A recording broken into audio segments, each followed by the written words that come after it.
Hey guys, hope that you're well. We have the Canon R6 here. We're going to go over the 10 camera commandments. We're also going to talk about how to set this up with all the buttons and customize everything to where it drives far quicker and far more powerfully. I think that you'll really love this camera.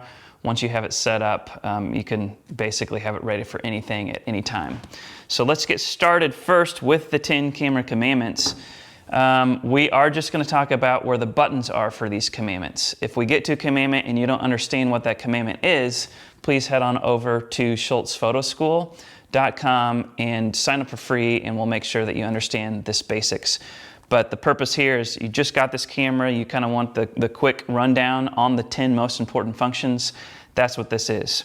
First of all, even before we get to the first one, bonus on and off, very clear right in the upper left hand. I do miss having it down here or like kind of connected to the shutter button like Sony does, but it's fine, it's right there. So then that really brings us to the first commandment, the shutter release button, right where we would expect it. You can enable like a touchscreen with shutter. I usually like to leave that off. Halfway down is an autofocus. I end up disabling that to use back button focus. All the way down releases the shutter, takes the picture, also does the metering start and whatnot. So that's where we'd expect it. Shooting modes, command number 2, very simple here because we have a traditional mode dial, which I love. It makes it super easy. So we have all automatic, we have the flexible priority, program, shutter speed, priority, aperture priority, manual bulb, and then we have 3 custom slots where you can do a recall to where the camera goes right to all the settings that you need it.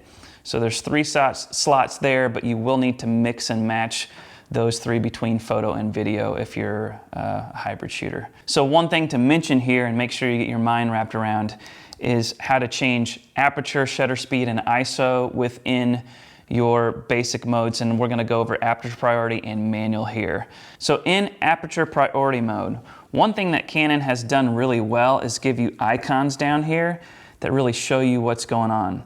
So you can see by 2.8, which by the way, you can just touch it. Everything's touchscreen and you can just scroll, which is really cool. Of course, when you're out shooting, buttons are much quicker. So what I was saying though is that they have these icons. Canon did a good job of showing you icons to help you get familiar quick, or if you change shooting modes and some of those buttons are remapped, you can just pay attention to the icons and eventually it becomes second nature, of course. But aperture here, you can see this little icon with the scroll wheel with the top half showing. So here's the scroll wheel with the top half showing here. So you can see as I rotate this, it changes the aperture. And then shutter speed's obviously automatic in aperture priority, but then we have ISO. You can see it's another scroll wheel with the bottom half showing. So this is the other scroll wheel here, and you can see when we interact with this, we're interacting with the bottom half here. So as you can see, this changes the ISO when you're in aperture priority.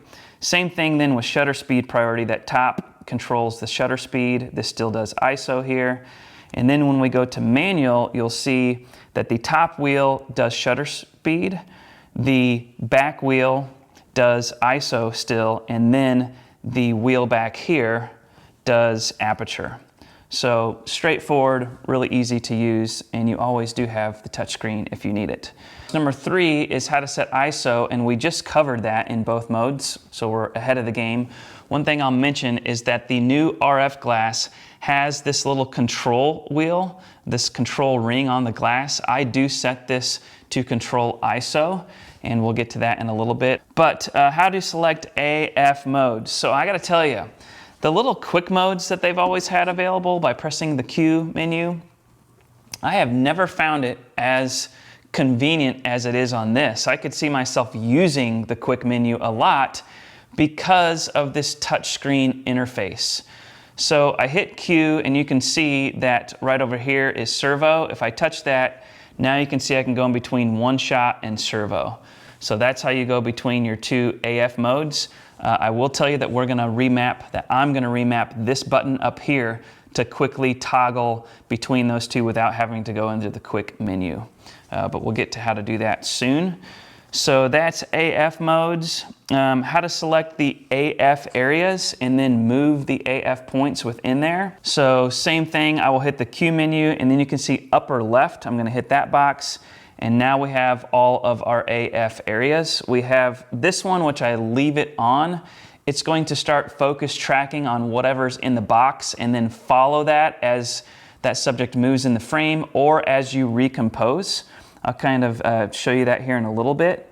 Let me get back to that. But then you have Spot AF and all of your other areas right here. So that is how you easily switch between all those. I don't remap that to a button because, again, this little quick menu works so well with the touchscreen, but 99% of the time I'm just going to leave it in that tracking mode, and I'll kind of show you why in a little bit as we set up all the other custom buttons here. So I'm going to set it back to face detection plus tracking. Drive modes, same thing. I'm going to go Q, and then you can see right over here we have single shot, high speed continuous plus, that's the maxed out high speed, shotgun, or the machine gun effect rather, but just a little bit slower, low speed continuous, and then we have our timer modes.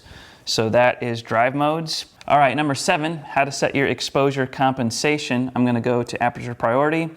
It's just as easy as rolling this back scroll wheel, your thumb wheel right here. So when you press down and kind of get it going, then you just rotate it, and you rotate it clockwise to get brighter, and then you rotate it counterclockwise to get darker. So I'll get back to even here, straight up.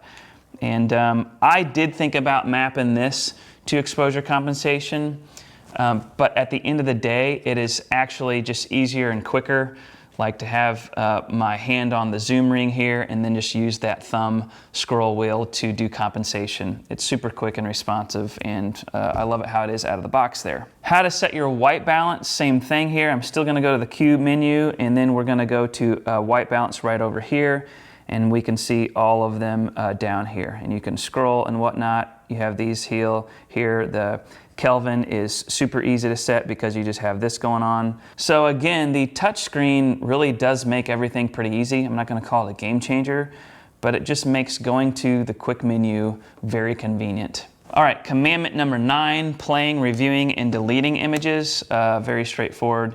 Press play right here, and then you can use the scroll wheel to go back and forth. And then of course, anytime you need to delete, press the delete key, go to erase, and then enter. I'm not going to delete these right now. And then last but not least, commandment number 10, how to select RAW versus JPEG. I'm going to go into the menu. It's all the way back here, right at the beginning, the very first menu under number 1, image quality. So you just select there, and then I'm just shooting RAW and no JPEG at the current time. Okay, so that is it for the 10 camera commandments. And again, if any of those items you don't quite have a handle on, go to schultzphotoschool.com and sign up for free. We will get you taken care of. But now let's get into the fun part where we set up this camera to where it drives more like a Porsche instead of a truck. And what I mean by that is we can customize all these buttons to where it drives much quicker and much more powerfully. The camera is nimble and very responsive to where it feels like everything is at your fingertips that you use most often. So to map all of these buttons, we're going to click on Menu. And then we are in this orange icon menu. I think this is like the custom function menu. It's page 3, and you'll see that we can customize buttons and we can customize dials. We're going to focus on buttons, although really quick. If you do have RF glass and you want to customize this control ring right here to ISO, on most of the RF glass, it's on the end here. It does have a very nice texture. If you want to map that to control ISO, I'll cover that really quickly. Let's just go to Customize Dials. You'll scroll down here to where you see the control ring, and then you just want to set it to set ISO speed. There is another option up here to where you would select the ISO and change it, but you have to hold down the shutter button halfway while you're doing it, or any metering button down here. And I just disable that. I just want it to be a direct ISO selection. So right when I turn that, it changes the ISO value without me having to hold down another button. So that is how you do it right there. Let's get back into the other buttons though. So I'm going to try and set this up, and I have for the most part, like I do my R5. And just keep in mind that you can program, that you will be programming the buttons separately in still mode than in video mode. And that is great because it really opens up a lot more possibilities. But let's get right into it here. First of all, with the shutter release button. So I have this set up, and by the way, you can always click right into it with set, or you can just tap on it. Really good touch interface. I have this set to where it only starts the metering rather. It does not start the autofocus. So most of the time people have this to where it starts the autofocus, press halfway down, it autofocuses. I want to start all of my focusing from the back button, and in this case, the back buttons. I'm gonna use two in two different use case scenarios to where there's just tons of power and convenience. So a lot of people have tried back button focus and they just don't really get the benefit of it. And that is most likely for two reasons. One, you never decoupled the focus from here, and so you're not getting the full benefit, and I'll explain that in a little bit. But two, you just haven't given it enough time. I think that it really takes about 1,000 shots to get used to, and then you end up liking it. But once you see how we have the focus set up here, I guarantee you're gonna love it, and if you try it, you'll never go back, as long as you give yourself enough time to override that old muscle memory of doing this all the time. So I'll leave it at that. You're gonna see more what I mean in a little bit. Next option, I leave the movie shooting button set to movie recording. So that's button right up here. That just starts the record button, that starts the recording on a movie mode. The AF on button, I have set to IAF. So if there's a person in the frame and shooting portraits and pictures of my kids, this is so powerful. Back 2-3 years ago, 3-4 now, that is IAF is why I switched to Sony back with the A9, because it was a game changer. And you'll see that it just makes, it's like cheating. And so I have set that to IAF. And then the little star button, the asterisk button, which used to be like auto exposure lock, I have that set to basically initialize AF and metering. So you can see here metering and AF start. So now this button basically does what the shutter button used to do out of the box. So let me show you why, real quick, why this is such a powerful combination. I'm going to get back into shooting mode here, and hopefully the little iPhone will kind of show you what we got going on here. So when I press the AF on button, remember that's IAF. So as you can see, I have a picture here. I'm going to focus off of it so it's out of focus. Anytime I press this down, it's going to find the eye right away. If that person moves in the frame, it's going to track as long as I have it held down. If I recompose, it's going to refocus on the eye through those little micro movements at, like, say, f1.2. So you press this down, keep it held in, and it's going to continually stay locked on the eye. And that is super powerful. But what happens if I want to focus on the entertainment center? Well, then I just move over and I use this button here. I put that box right there. And as you can see, it's focused on the entertainment center.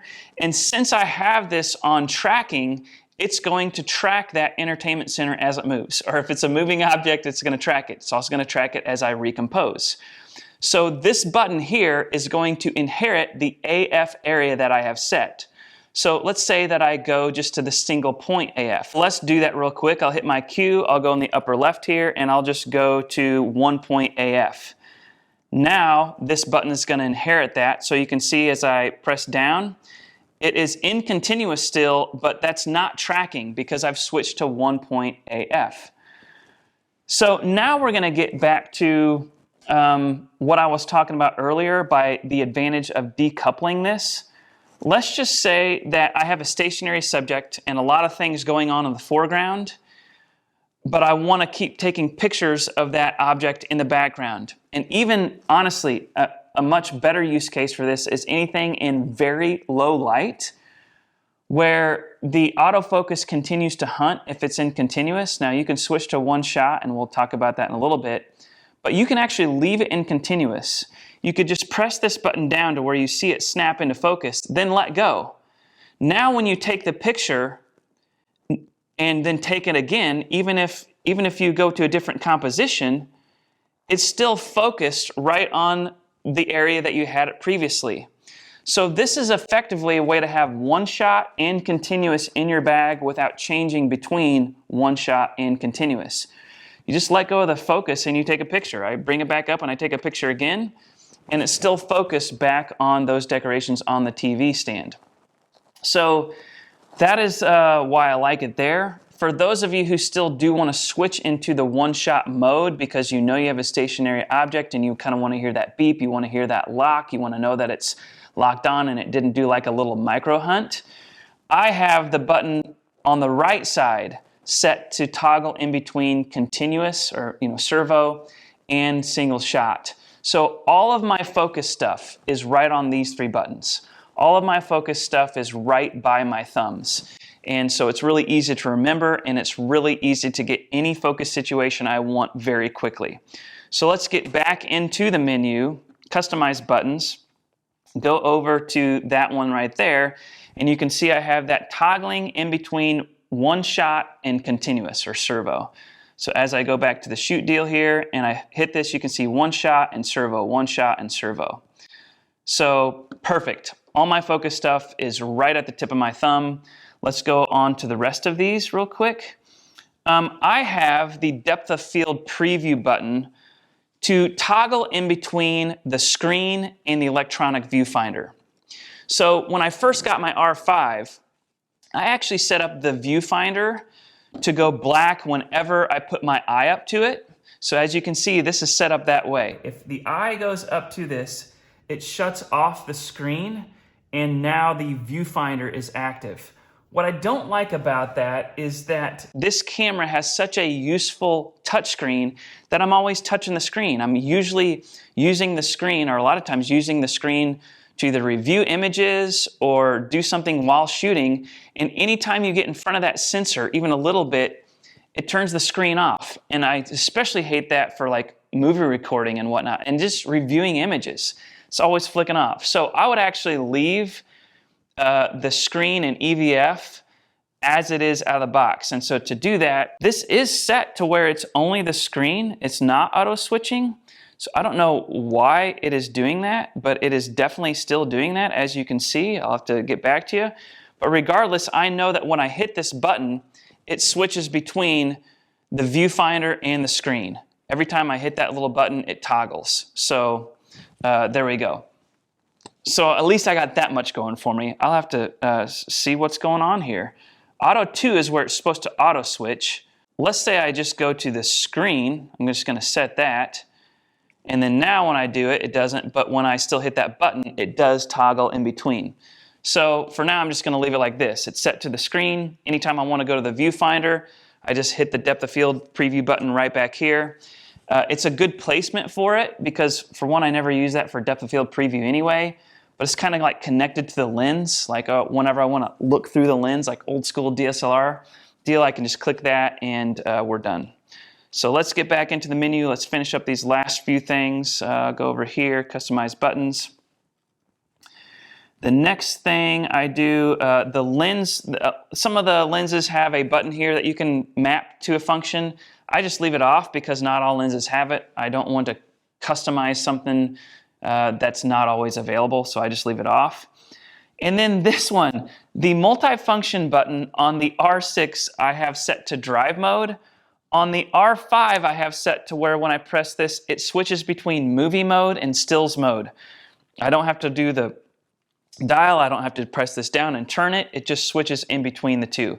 I wish that that was the case on the R6, but I've checked like 4 times. When you go through here, that option is just not there. So we officially have the Canon cripple hammer at work here. Maybe they thought that like, oh, we don't need to give that option for this because we have just the old school dial here.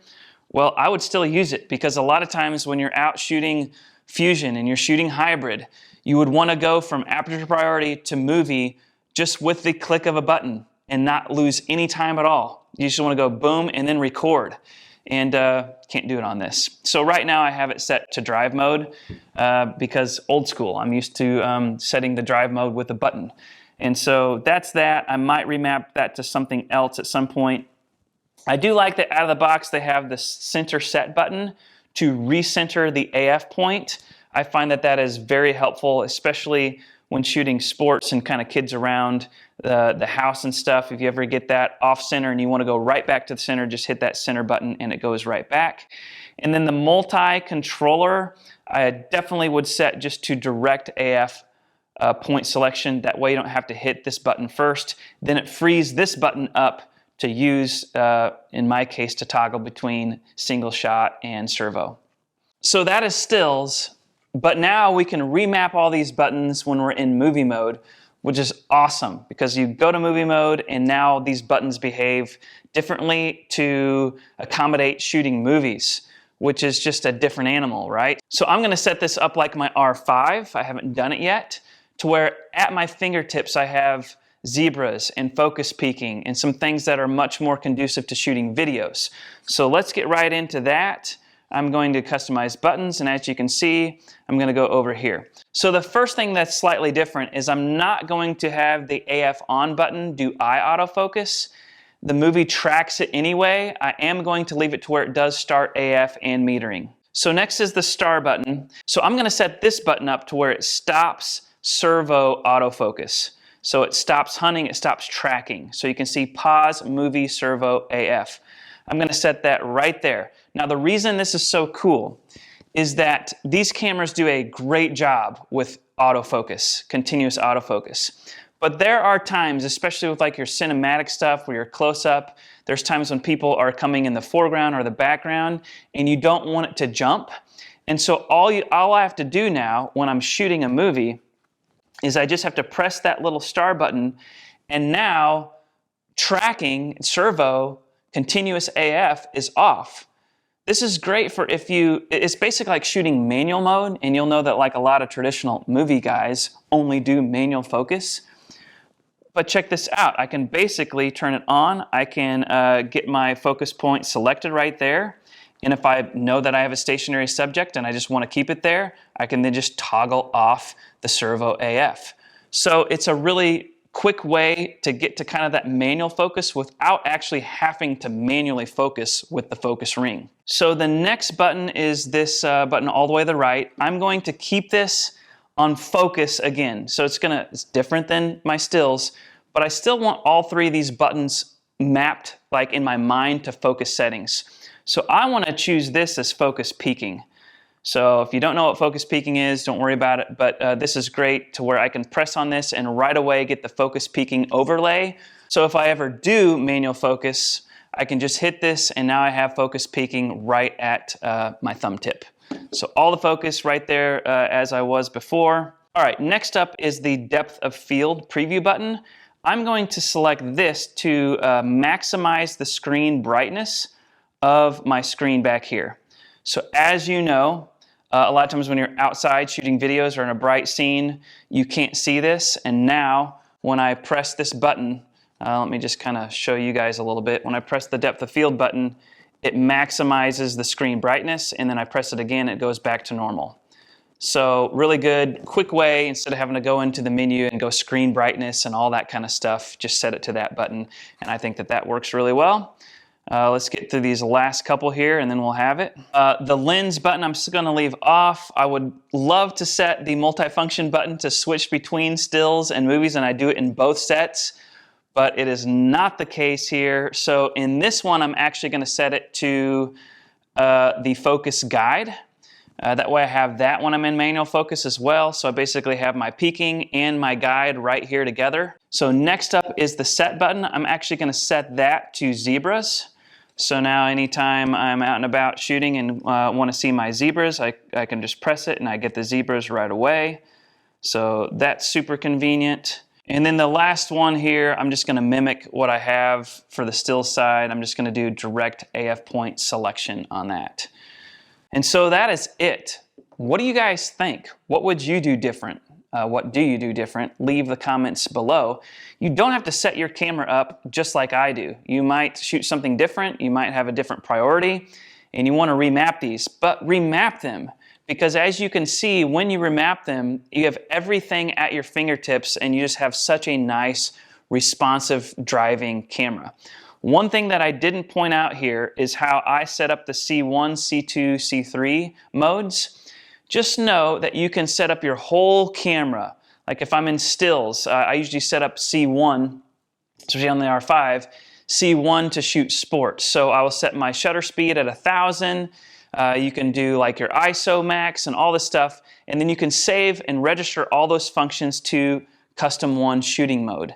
And then you can do 2 and 3. For the R6, I would actually just set up the custom shooting modes all to do with video, because video is where there's all those settings.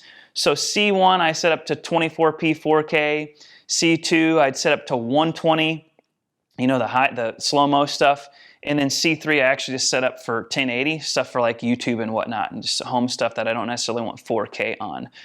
But just also remember that you can set up those 3 things for your kind of 3 frequent shooting modes, or maybe it's just shooting modes that take so much, like settings that take so much to dial in and you want to save those to one of the custom shooting mode functions there, numbers. But yeah, keep that in mind, play around, set it up to your liking. You're gonna love this camera. And again, if you want to know how it compares to the R5, how it compares to the A7 III, then like and subscribe. I'm going to be coming out with those videos soon. And I will tell you that I am going to look at it from a very practical, like working pro standpoint. We're not going to do a ton of pixel peeping. To me, I'm much more like how a camera drives, how it handles, and how it makes your job easier as a photographer. And so I'm going to be comparing these cameras in that sense. I'm not really going to be comparing like low noise, you know, how it is in like at ISO 12,000, because they're very similar. But anyway, I'll leave it at that. Don't forget to visit schultzphotoschool.com. I'm grateful for each of you, and keep doing good things.